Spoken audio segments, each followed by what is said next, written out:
বলেন? এই দোয়াটা হলো আপনার আল্লাহুম্মা গফির লি হাইয়িনা, হে আল্লাহ আমাকে এবং আমাদের মাঝে যারা জীবিত আছেন সকলকে মাফ করে দাও, বলেন আমিন। ওয়া মাইয়িতিনা, এবং আমাদের মধ্য থেকে যারা মারা গিয়েছেন তাদেরকে মাফ করে দাও, বলেন আমিন। এরপরে বলা হয় আল্লাহুম্মা গফির লি হাইয়িনা ওয়া মাইয়িতিনা ওয়া শাহিদিনা, আজকে যারা জানাজার নামাজের মধ্যে শরীক হয়েছে তাদের জীবনের সমস্ত গুনাহগুলো মাফ, জানাজার নামাজের মধ্যে শরীক হতে পারে নাই তাদেরও গুনাহগুলো আল্লাহ মাফ করে দাও। এরপরে বলা হয় ও কাবীরিনা, যারা বড় আছে আমাদের মাঝে আল্লাহ তাদের জীবনের গুনাহগুলো মাফ করে দাও, যারা ছোট আছে তাদের জীবনের গুনাহগুলো মাফ করে দাও। ও যাকারিনা ওয়া উনসানা, আমাদের মাঝে যত নারী আছে সকল নারীদের গুনাহ মাফ করে দাও, যত পুরুষ আছে সকল পুরুষ জাতির গুনাহ মাফ করে দাও। এরপরে বলা হয় আল্লাহুম্মা মান আহইয়াইতাহু মিন্না ফাআহইহি আলাল ইসলাম, হে আল্লাহ যতদিন পর্যন্ত আমরা জীবিত থাকবো ততদিন পর্যন্ত ইসলামের উপর জীবিত রাখিও। ওয়া মান তাওয়াফাইতাহু মিন্না ফাতাওয়াফাহু আলাল ঈমান, একদিন তো আমরা সবাই মারা যাব।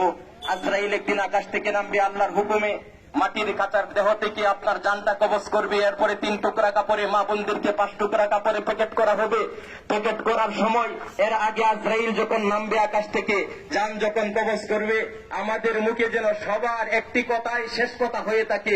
এই জন্য এই দোয়ার শেষ অংশে বলা হয়েছে ওমান তাওয়াফাইতাহু মিন্না ফাতাওয়াফাহু আলাল ঈমান, হে আল্লাহ মারাই যাব, চলেই যাব, মৃত্যুবরণ করব, আজরাইল একদিন আকাশ থেকে নামবে, মরার সময় যেন আমাদের মুখে ঈমান জারি হয়ে যায়, লা ইলাহা ইল্লাল্লাহ মুহাম্মাদুর রাসূলুল্লাহ।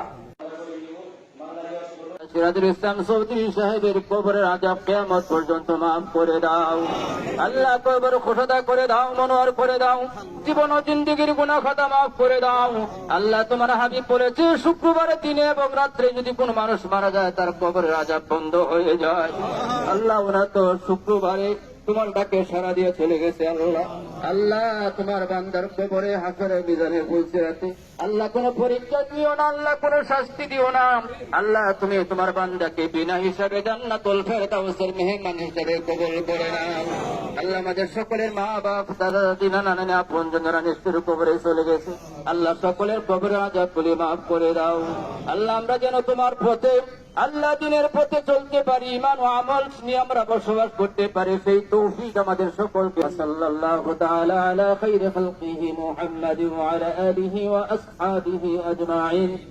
আমিন। কালমায়ে তাইয়্যিবা ইলাহা ইল্লাল্লাহু মুহাম্মাদুর রাসূলুল্লাহ। আমি তার ছোট সন্তান, তো আপনাদের কাছে আমার একটাই আর্জি যে আব্বাকে আপনারা সবাই দিল থেকে মাফ করে দিবেন। যে আমি আব্বা দলিল লেখক ছিলেন, গরিব